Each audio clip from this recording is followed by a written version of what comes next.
وذريته وصحبه أجمعين وجميع الأنبياء والمرسلين وجميع الملائكة المقربين والصديقين والشهداء والصالحين sama khususan adalah sultan aulia Syekh Abdul Qadir Jani wali Allah wa syafi'u dan Naksabandi wa Imam Bulasan Syadhili Mu'tana Sakandari wa jamil awliya fil jawi radhiyallahu anhum sama khususan wa jami' muassis Nahdlatul Ulama sama khususan khasan musannif hadzal kitab Syekh Sa'id bin Muhammad bin Ali Ba'ashin wa Syekh Abdullah bin Abdurrahman bafadhal akhtar ba'dha ma barakati ma bi karamati ma bi unfidin wa din wal akhirah ثم إلى والدينا وجميع مشايخنا وجميع قرابتنا لهم الفاتحة أعوذ بالله من الشيطان الرجيم بسم الله الرحمن الرحيم الحمد لله رب العالمين الرحمن الرحيم مالك يوم الدين إياك نعبد وإياك نستعين اهدنا الصراط المستقيم صراط الذين أنعمت عليهم غير المغضوب عليهم ولا الضالين رب اغفر لي ولوالدي وللمؤمنين آمين يا رب العالمين.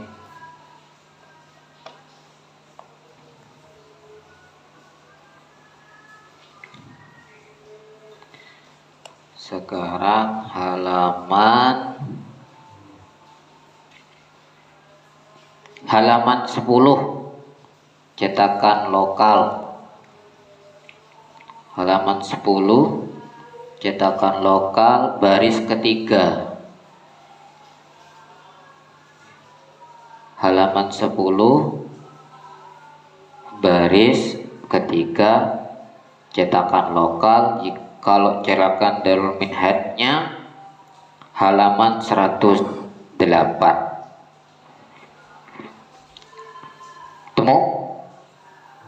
Ketemu ge?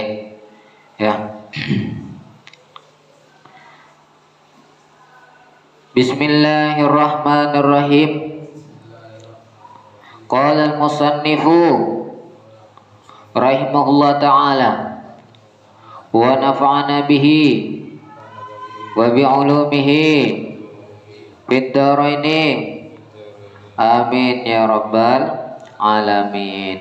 Faslun utawi ikilah fasal yukrahu dan makruh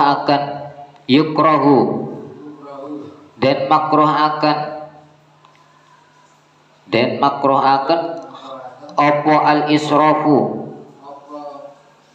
israfu leluwian fisabbi ing dalem ngesoake banyu fihi ing dalem wudu wa tahlilul lihyati lan nyelanin jenggot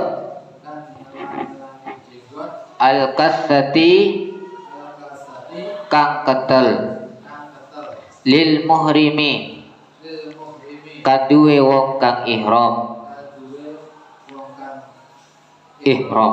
wa ziyadatu lan nambahi ala salasi ing atase telung ambalan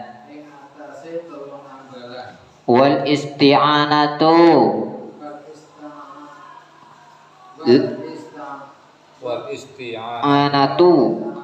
lan jaluk tulung biman kelawan wong yasilu kang masuh sapa wong aqdaahu ing pira-pira anggotane wudu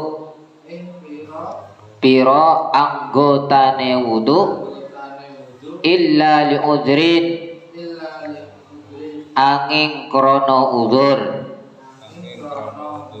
Faslun utawi ikilah fasal syurutul wudu'i utawi pira-pira syarate wudu wal gusli lan adus iku al-islamu iku al-islamu iku Islam wa tamyizu lan pinter wa naqau lan bersih anil haidi saking haid wa nifasi lan nifas wa amma lan saking barang yamna'u kang nyegah apa ma wusulal ma'i ing tumekane banyu ilal basyarati marang kulit wal ilmi lan ngawruhi bi fardiyatihi kelawan kafardunane wudu wa alla ya'taqida lan yen to ora nikotake sapa wong lan yen to ora nikotake sapa wong fardhon ing fardu siji muayyanan kang den nyatakake min furudihi saking pira-pira fardune wudu sunnatan ing sunnah wal ma'u lan banyu wal ma'u lan banyu at-tahuru kang suci nocekake wa izalatun najasati lan ngilangake najis al ainiyati kang bangsa ain wa alla yakuna lan yen to ora ono iku alal udwi ing atase anggota apa ma barang yughayyiru kang nguwahake apa ma al-ma'a ing banyu wa alla yu'allika lan yen to ora gantungake sapa wong niyatahu ing niyate wong wa ayyujriya lan yen to nglakokake sapa wong al-ma'a ing banyu alal udwi ing atase anggota wa dukhulil waqti lan manjing wektu wal muwalatu lan nuli lidaimil hadasi kaduwe wong kang langgeng hadase faslun Allahu a'lam. Besok faslun wa yajuzul mas'u 'alal khuffain. Bismillahirrahmanirrahim. Kita masuk penjelasan daripada faslun wa yukrahu al-israf bis-sabbi. Bismillahirrahmanirrahim. Artinya kita sekarang membahas tentang perkara-perkara yang memakruhkan pada wudu. Apa yang dimakruhkan pada wudu ini kita akan membahas satu persatu sebagian apa yang ada di kitab. Bismillahirrahmanirrahim. Yukrahu dimakruhkan al-israf. Al-israf ini dimakruhkan al-israf, yakni berlebihan fihi di dalam wudu bisabbi dengan ngesoakan. Jadi hukumnya makruh ngesoakan air itu secara berlebihan. Bikhilafil ghamsi, tapi berbeda dengan gomes. Kalau gomes itu beda. Kalau sabun itu ngesoakan itu tidak boleh berlebihan, makruh hukumnya. Berbeda dengan gomes. Kalau gomes ini menyelam. Kalau menyelam itu ya tidak apa-apa. Walaupun airnya banyak, toh kita berendamnya dengan lama, ya juga tidak masalah. Atau airnya banyak yang dibuat kita rendam, ya tidak masalah. Yang makruh itu adalah sabun, yang adalah bisabi, bukan bil ghamsi. Apa yang dimaksud dengan sobu itu, yaitu ayyakhudha lil ud aktsar mimma yakfi fi wajibihi wa masnuni wa la ala syid. Jadi yang dimaksud daripada israf ini adalah mengambil air sesuai dan melebihi daripada batas kecukupan. Kecukupan apa? Fi wajibihi, daripada basuhan yang wajib, wa masnunihi, daripada dan juga daripada basuhan yang sunnah. Nah, jadi perkara yang wajib itu satu kali dalam wudu, itu berarti pada basuhan pertama. Wa masnunihi, dan juga sunnah-sunnahnya wudu, yaitu yang kedua dan yang ketiga. Walau ala syattir syad, walaupun wudunya itu di pinggir kali.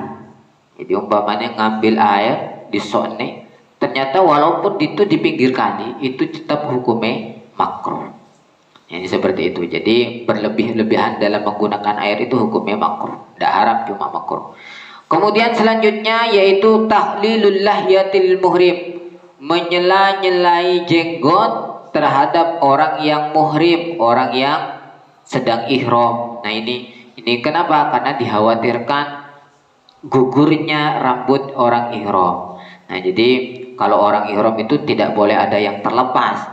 Nah, termasuk daripada rambut. Jadi kalau kalau berwudu bagi orang yang ihram, makruh untuk menyela-nyelai. Kalau bukan orang ihram, sunnah. Jadi kemarin kita sudah bahas bahwa lihyah ini, jenggot ini, kalau jenggotnya tipis maka wajib untuk disela-selai. Ya, kalau jenggotnya tipis tapi kalau jenggotnya tebal, sunnah menyela-nyelai. Umpama jenggotnya tebal, kita cukup basuh saja begini sudah cukup. Tidak harus begini. Cuma sunnah memang dibeginikan. Batasnya tebal dengan kemarin kita bahasnya kapan jenggot itu dikatakan tebal, kapan jenggot itu dikatakan tipis adalah majelis takhattub. Apa majelis takhattub itu? Majelis omong-omongan. Ketika dalam majelis omong-omongan itu tidak terlihat daripada kulit jenggot, berarti itu sudah dikatakan tebal. Tapi kalau masih terlihat, oh iki omong-omongan seketo ininya, kulitnya di jenggotnya itu, ujung jenggotnya itu masih kelihatan, maka ini dikatakan tipis. Kemudian selanjutnya yaitu makruh daripada wudu yang selanjutnya adalah waziyadah ala salas, nambah daripada 3 kali basuhan. Ini hukumnya makruh. Nah, jadi hukumnya makruh. Tapi al-muhaqqaq bin yatil wudu min ghairi musabbal, amma al-musabbal fatahru. Nah, begini. Yang kita tahu yaitu hukum daripada menambah basuhan daripada 3 kali ini makruh. Kalau airnya itu adalah ma'ul mamluk. Apa ma'ul mamluk? Yaitu airnya adalah air pribadi, air yang dimiliki. Umpamanya wudhu di rumahnya sendiri, atau wudhu memang punyanya air sendiri, beli kemudian dipakai sendiri, itu air mamluk namanya, air yang dipunya sendiri. Kalau wudhu umpamanya lebih daripada 3 kali, pakai airnya sendiri, umpamanya gimana? Air rumah, punya rumahnya sendiri, gimana? Itu hukumnya makruh. Tapi kalau airnya air musabbal, air mauqaf, air waqaf, itu haram, tidak boleh. Contoh umpamanya air musabbal, umpamanya ada air yang memang diperuntukkan untuk wudhu. Air diperuntukkan wudhu, umpamanya saya naruh air Saya kan taruh di ember. Kemudian Pak Ari umpamanya wudhu ditambah pakai 4 kali basuhan, maka hukumnya haram. Kalau airnya air wakaf atau air musabbal. Tempat wudhu.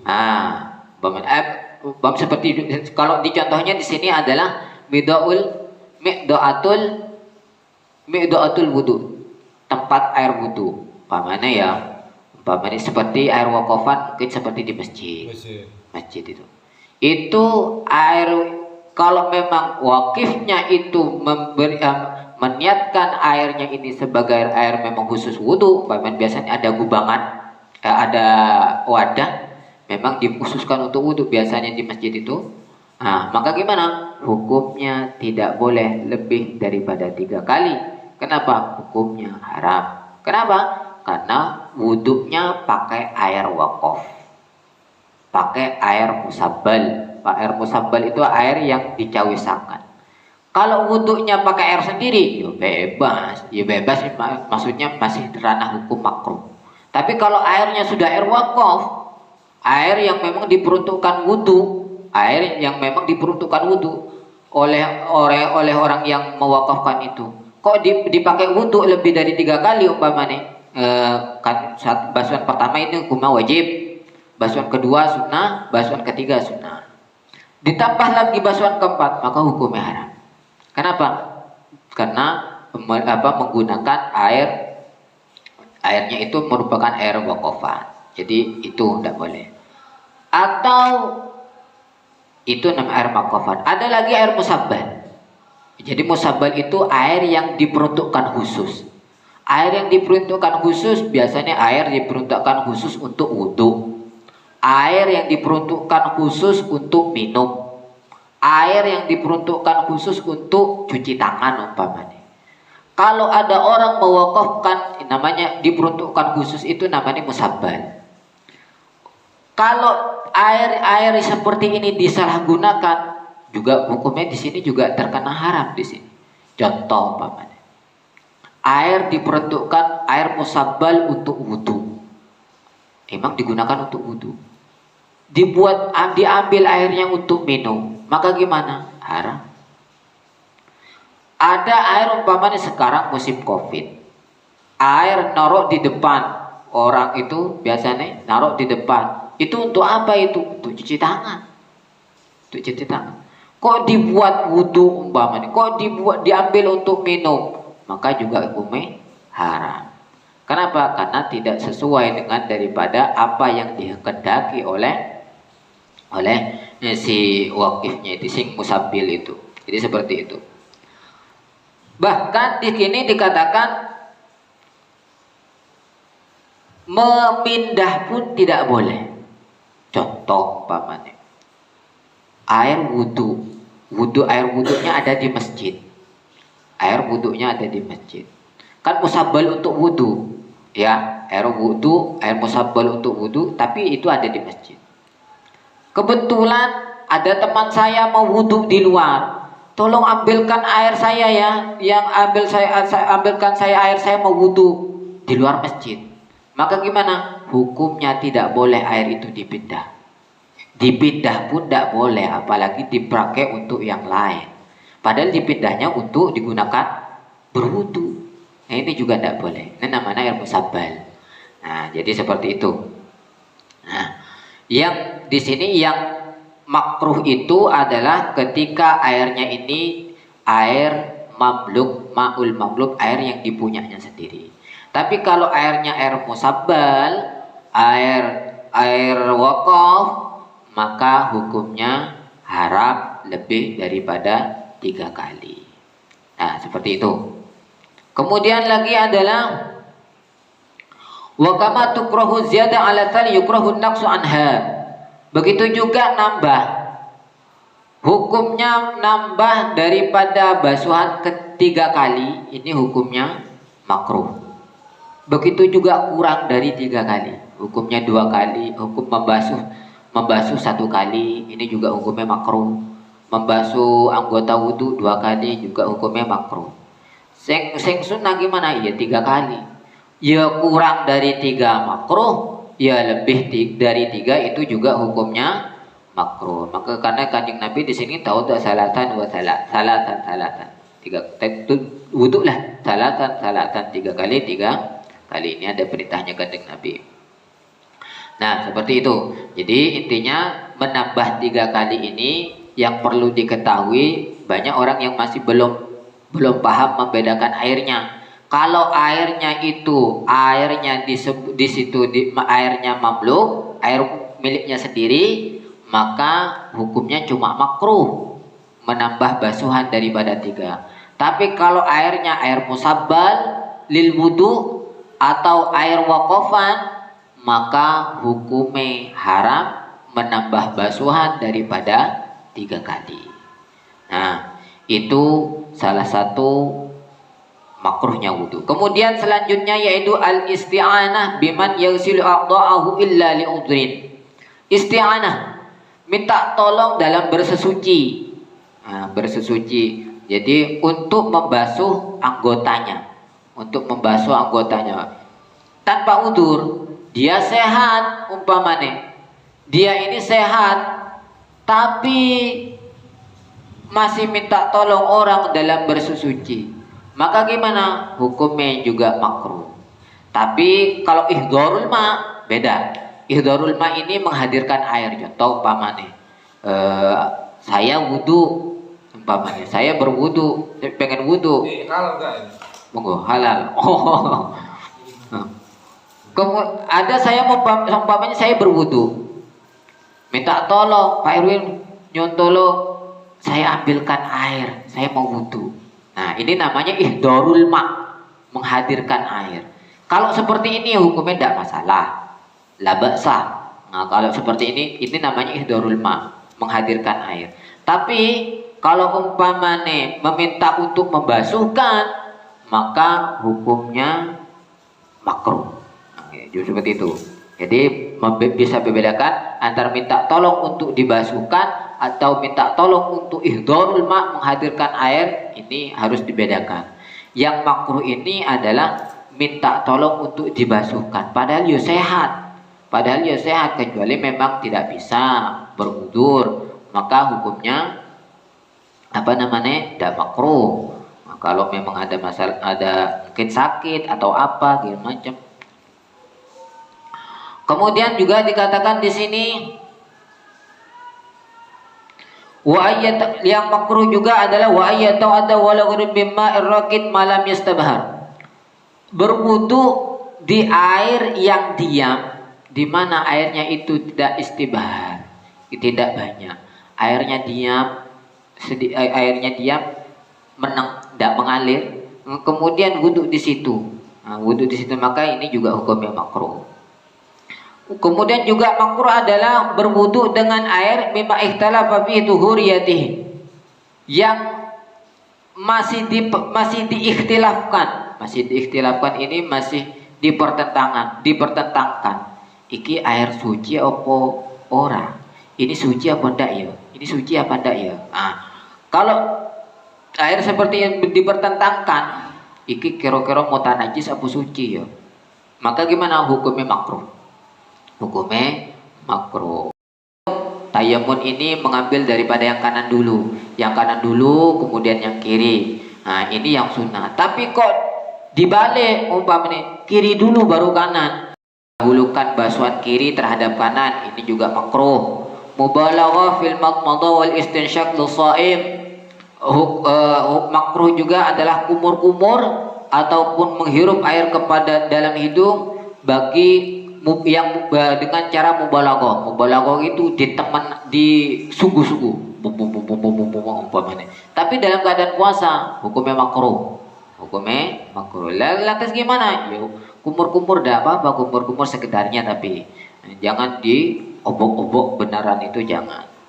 Kemudian lagi isti'anah bima yudhru Allahu bila udrin, minta tolong untuk membasuhkan anggota wudunya, menyucikan anggota wudunya tanpa udzur. Kalau udzur bukan masalah.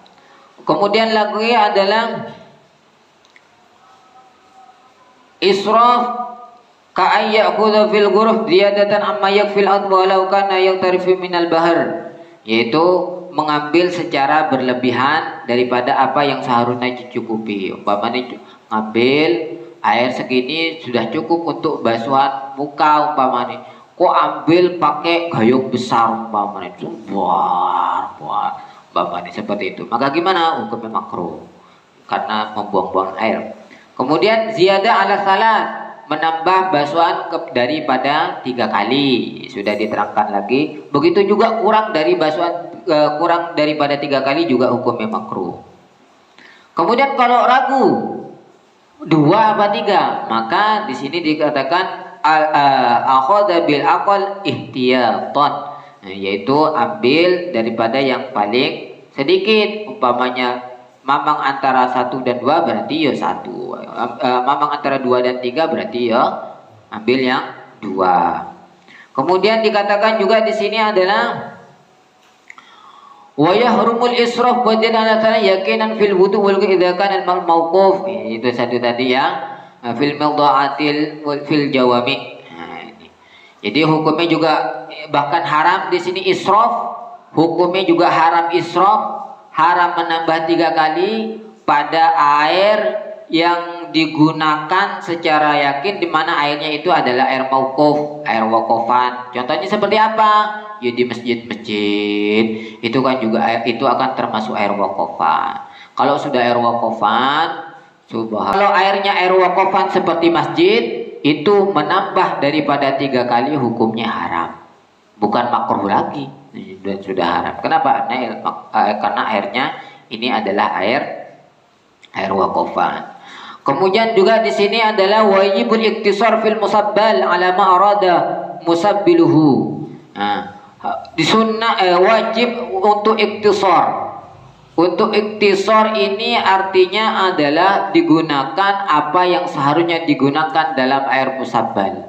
Contoh umpamanya, ketika airnya air musabbal untuk minum, maka jangan digunakan untuk basuh, untuk wudu.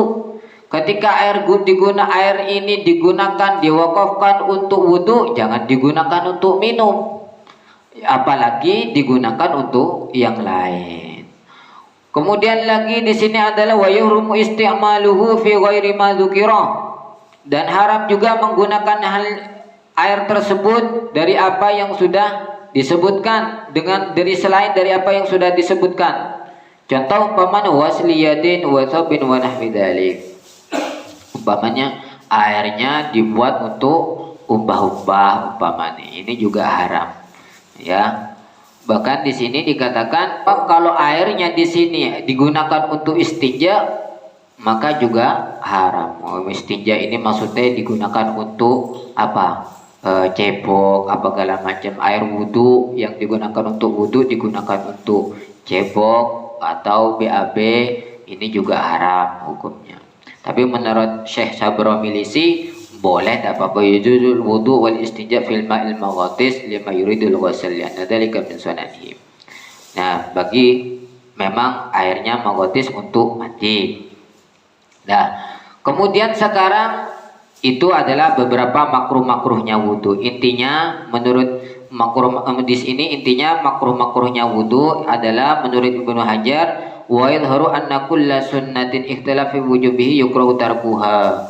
Jadi menurut Ibnu Hajar adalah kesimpulan daripada makruh-makruhnya wudu ini, menurut Ibnu Hajar setiap sunnah-sunnahnya wudu yang dimana itu ada khilaf antara hal itu diwajibkan atau tidak, maka hukumnya makruh untuk meninggalkan. Jadi seperti itu. Jadi apa umpamanya membasuh apa? Tayamun umpamanya, tahlilul liha kasta, ini hukumnya ada khilaf. Kemudian ini ditinggalkan, maka hukumnya makruh. Nah, sekarang syurutul wudu wal ghusli, masuk kepada syarat-syaratnya wudu dan juga syarat-syaratnya mandi. Nah, kita harus membedakan mana itu syarat, mana itu rukun. Yang di sini yang dimaksud di sini adalah syarat ini juga ada 2. Ada syurutul wujud, ada syurutus sihah. Ada syurutus sihah. Nah, kita bahas yang pertama yaitu syurutul wudu, syarat-syaratnya wudu. Yang pertama yaitu apa itu? Al-Islamu, yaitu Islam. Jadi orang Islam. Lah, maka fala yasi wudu kafir, maka tidak sah wudunya orang kafir. Umpamanya ada orang kafir non muslim, umpamanya orang Kristen, orang Konghucu atau segala macam, berwudu seperti halnya wudunya orang Islam, maka gimana, sah atau tidak? Ya tidak sah. Kenapa? Karena itu karena dikatakan itu adalah orang kafir. Jadi wudu itu termasuk ibadah badaniyah. Nah, jadi hukumnya tidak sah wudunya orang kafir. Kemudian yang kedua, syarat kedua yaitu tamyiz. Syarat wudu itu selanjutnya yaitu tamyiz. Tamyiz ini apa? Tamyiz ini jadi kalau orang itu ada masa sobi itu sobi, kemudian tamyiz, mumayyiz atau tamyiz, kemudian balik. Jadi sobi itu masih kecil, bocah, itu namanya sobi. Kemudian setelah sobi beranjak, kemudian menjadi tamyiz. Kemudian setelah tamyiz beranjak lagi menjadi balik. Nah, syaratnya di sini juga, syaratnya wudu ataupun mandi di sini adalah tamyiz. Nah, tamyiz ini apa maksudnya tamyiz? Nah, tamyiz ini, maka kalau seperti ini wudu majnun, wudunya orang gila ya juga tidak sah. Wudunya ada orang gila wudu ya tidak sah. Wudunya sobi anak kecil ya juga tidak sah. Juga pokoknya wudunya orang yang tidak mumayyiz itu intinya tidak sah. Kapan orang itu, anak itu dikatakan tamyiz? Nah, ini banyak ulama memberikan pendapat. Yang pertama dikatakan wasun makil fi haddit tamyiz. Yang pertama yaitu kapan anak itu dikatakan tamyiz, yaitu bihaitsu ya'kulu wahdah. Bisa makan sendiri, bisa minum sendiri, bisa istinja sendiri, itu tamyiz. Jadi kalau ada anak bisa makan sendiri, bisa minum sendiri, bisa cewek sendiri, cebok sendiri, maka itu sudah dihukumi tamyiz. Itu pendapat pertama. Pendapat kedua, ya'rifu yaminahu min shimalihi. Sudah tahu kanan kiri. Kalau anak sudah tahu kanan, mana kanan? Ini kanan. Kiri mana kiri? Ini kiri. Oh, tamyiz itu. Berarti itu pendapat kedua. Jadi kalau sudah tahu mana kanan, mana kiri, itu sudah dikatakan tamyiz. Pendapat kedua itu pendapat ketiga, ya'rifu ma yadurruhu wa ma yanfa'u. Mengerti mana yang ini bahaya, mana yang ini tidak, yang bermanfaat. Wah, jadi ini dikatakan tamyiz. Jadi ini yang rodok repot ini. Mengerti ini bahaya apa tidak? Ini bermanfaat apa tidak? Nah, ini kalau sudah mengerti hal itu maka dikatakan tamyiz. Bahkan di sini ada pendapat keempat mengatakan yuhimul khitab wa yuruddul jawab. Apa? Yaitu jika dipanggil ini jawab. Nah, ini disebut dengan tamyiz. Contohnya umpamanya ada nama anak namanya Hindun umpamanya. Dipanggil Hindun, jawab G Pak, G Bu. Nah, ini sudah tamyiz. Jadi kalau sudah sudah mengerti siapa, bahwa dirinya ini dipanggil, kemudian dia menjawab, maka itu sudah dikatakan tamyiz. Ya. Lantas dari beberapa pendapat ini, empat pendapat daripada tamyiz mengatakan bahwa pendapat yang paling bagus yang tentang pengertian tamyiz atau haddit tamyiz di sini adalah yang pertama, yaitu apa? Yaitu bisa makan sendiri, bisa minum sendiri, juga bisa istinja atau jawe sendiri. Itu tamyiz. Kemudian selanjutnya syarat daripada wudhu dan mandi yaitu apa? Wan naqa anil haid wan nifas. Naqa anil haid wan nifas, atau kalau dalam referensi lain mengatakan adamul manfi. Adamul manafi. Yaitu apa? Bersih daripada haid dan nifas. Sudah balik umpamanya. Ya tampis umpamanya. Tapi ternyata sudah balik umpamanya ya Islam, tapi dia haid atau dia nifas, maka tidak boleh berwudu. Kalau dia niat berwudu, biasanya umpama ada orang haid terus berwudu niat untuk berwudu untuk niat ngangkat hadas. Jadi dia haid kemudian berwudu, maka hukumnya apa? Hukumnya haram. Kenapa? Karena ini termasuk talabbus bil ibadah fasidah, mempermainkan ibadah. Jadi wis genah haid, wis genah hadasnya tidak mungkin terangkat, malah wudu umpamanya menghilangkan hadas, maka ini tidak boleh, hukumnya haram. Begitu juga nifas. Ya, begitu juga nifas. Nifas juga sama seperti itu. Nifas itu ada orang nifas umpamanya kok niat bersesuci, maka gimana? Maka ini hukumnya haram. Cuma yang banyak terjadi di masyarakat itu, yang saya jumpai, kasus-kasusnya ini sing berkeluarga. Yang saya jumpai itu sering orang melahirkan, gitu, itu keluar darah nifas, gitu. Nah, jadi dalam bayi keluar darah nifas.